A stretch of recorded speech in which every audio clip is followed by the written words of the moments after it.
probably way too many of these, but not a big deal. These have EMC as well. Anyway, so we have that. So now we can press K on this guy, and now we get the double compressed crafting table. That's what we were looking for. So crystal matrix ingot. We don't have a recipe for that, so let's go ahead and make 4 diamond lattice, and we will make one of these. Okay, so we're going to want EMC for this guy as well, so let's throw in these. Blanket those 2 stacks. Awesome. So I think we should have everything together now to make the extreme crafting table. Put all these extra guys away.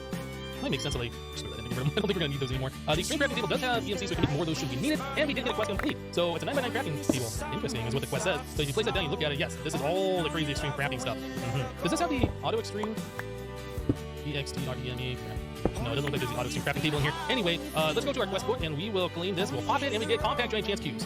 7 of them. That's a lot. Not sure if we're gonna do that. Chance cubes, while they can give you things that are useful, they're very much useful for early game, and more likely than not, they do bad things. So we're probably gonna save that for a lot later. Anyway.